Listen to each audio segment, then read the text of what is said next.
I am very stressed. For the past, like, half the day, I've been playing some top 100 here and there, just to rack up wins so I can end up on the, the top 100 placement so I can get the top 100 character I don't have. And I was in a really good track. I was top 30. And I'm not even done with my 100 matches. And then I lost 7 matches in a row. 7. This is not the team I was using. Assault Melee. I've been going crazy with Assault Melee. Assault Melee has been going so good for me. Until I lost 7 matches in a row. To this team.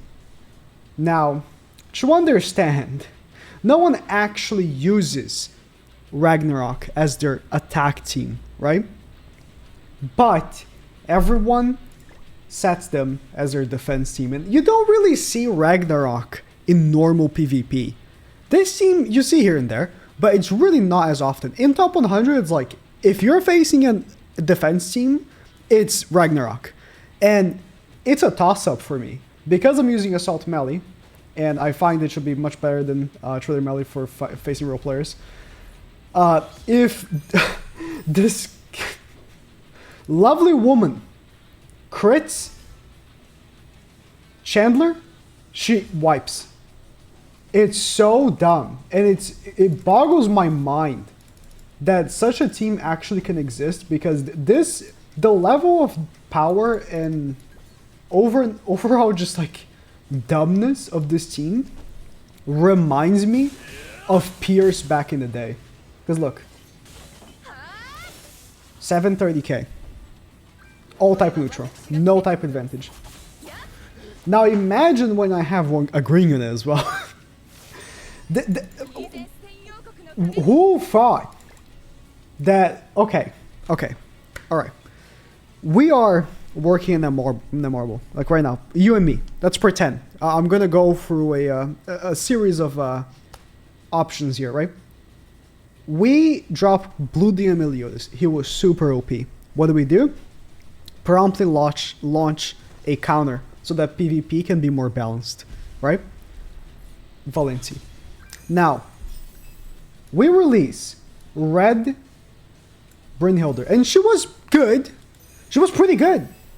Honestly, kind of good. No one really used her because she was the first banner after anniversary, right? So you were not, really on the right time to summon right after anniversary. And so what do we do for people to use her more? Release her again in a new banner? How about we give the stupidest, strongest holy relic to one of her partners? Yeah. And so everyone that did not summon for her, because it was right after anniversary, I'll say again, and no one had the gems for it unless you were a whale, you feel very bad for not summoning for her. That's essentially it. Were they trying to like guilty us into feeling bad for not summoning for her? Because like this is not a recommendation I could ever give summoning for this character right after anniversary. Come on. Anniversary was just right there. You used all of your gems. Now this character, like 700k is like consistent. Okay, he full healed. That's unfortunate.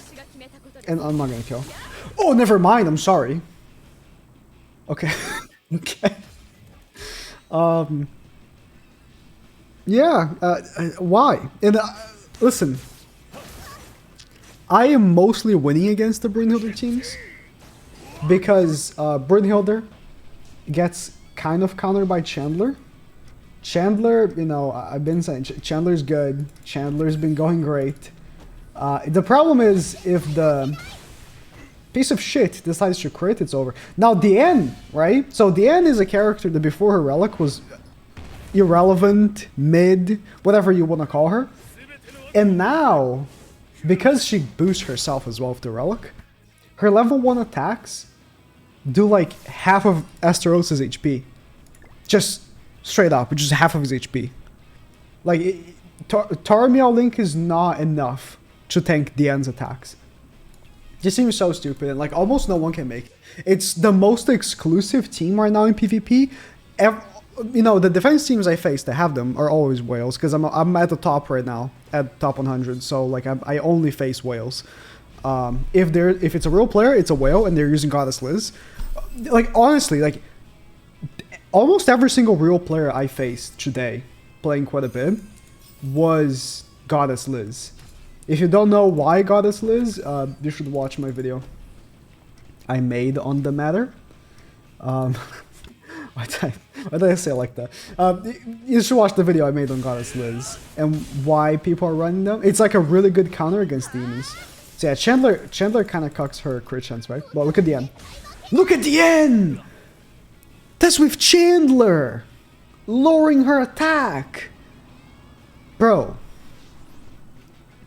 So dumb. So that's my problem. So the auto, you know, when you face a defense team, they're always on auto, obviously, right? It always goes her attack, her single target, and then the end single target. Very rarely it goes anything else, unless she gets 2 AoEs, then the auto does the 2 AoEs, and then you just get wiped. It's straight up just RNG. Oh, I'm gonna do a naughty to him. He was not gonna be expecting this.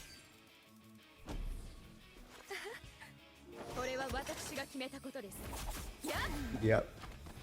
Chandler makes you tank, man, but not enough. Not enough for Brynhilde. I've been learning this the hard way. It's like, it's crazy because it is not consistent. Facing this team in top 100 made me realize that this game really is all about luck. Like, there is an element of like strategy, because like, you can mess up your play and that will cost you the match. But if you're always gonna go second, because you're always gonna go second, it's a defense team, the defense team always goes first.